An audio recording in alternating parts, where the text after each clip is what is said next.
Жақсы достар, 27-ші сұраққа келдік. 27-ші сұрақ Шығыс Еуропа платформасының фундаменті қалыптасқан уақыт. Жалпы енді Шығыс Еуропа платформасы ол бізде платформаларды екі топқа бөлеміз, жас және көне ежелгі платформа деп. Яғни ол бізде ежелгі платформа. Платформа деген беті тегістелген,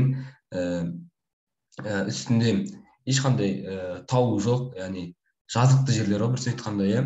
Енді Шығыс Еуропа платформасын жалпы өзіміз қарастыратын болсақ, орыс платформасы, Еуропа платформасы айтады. Енді ол яғни түсінікті Ресей жерінде орналасқан платформа қатары жатады. Жер қыртысы біршама нығайған аса ірі бөліктерінің бірі, иә. Жалпы енді платформа және бізде платформалық аймақтар, және мысалға біз алдында бөлдік қой, таулар және жазықтар деп, иә. Соның ішіндегі жазықтар бізде осы платформаларда орналасады. Ал таулар сейсмикалық аймақтарда.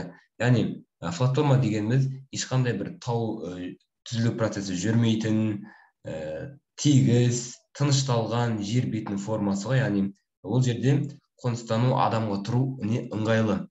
Енді кеттік, жалпы бірден айтайын, сондай ежелден қалыптасқан платформалары көбісі біздерде сонау алғашқы жер пайда болған кезден ақ жер бетіне шығып көтерілген жерлер ғой.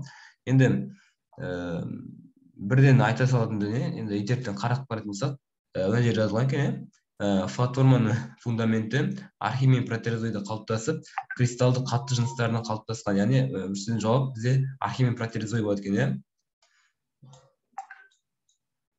Архей және протерозой. Т және F жауаптары ше. Енді қараңыздар, сіздерге жалпы енді бұл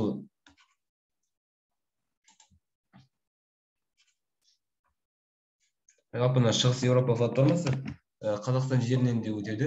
Оған қандай объектілер кіреді? Каспий маңы ойпаты, сонымен қатар үстірт алды қыраты деген секілді объектілер кіреді.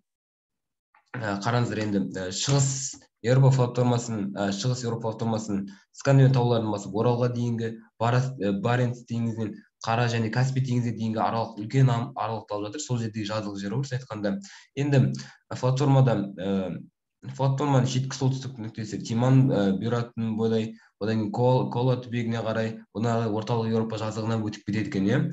Енді жалпы мен айтып кеткендей, бұл жерде негізгі объекттер Каспий маңы ойпаттары ғой. Қазақстан жеріндегі Шығыс Еуропа платформасының пайдалы қазбалар ретінде көрсетіп қойған көмір, мұнай, минералдар, фосфорит, боксит, тас, калий тұздары секілді дүниелер жазып кеткен. Жалпы сонымен қатар платформаның даму кезеңін екі ірі кезеңге бөлген, яғни архейді және протерозойды қамтыған бірінші кезең, одан кейінгі екінші кезең шөгінді тас пен қазіргі құрылымдар қалыптасқан, яғни протерозойдан антропогенге дейін, антропоген қазіргі кезеңге дейін ғой. Енді бұл жерде сіздерге керек болатыны алғашқы іргетас қалыптасқан кезең ол бізде архей мен протерозой. Енді ол жалпы не десеңіздер, мынау ғой.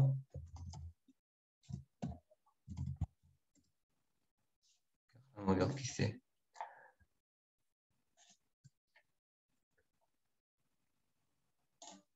Міне қараңыздар, архей, протерозой, палеозой, мезозой, кайнозой. Енді екі ірі кезеңге бөліп тұр. Алғашқы кезең осы архей мен протерозой, яғни алғашқы іргетасы қалыптасқан кезең болса, қалғандары бетінде кристалл жыныстары қалыптасқан кезең.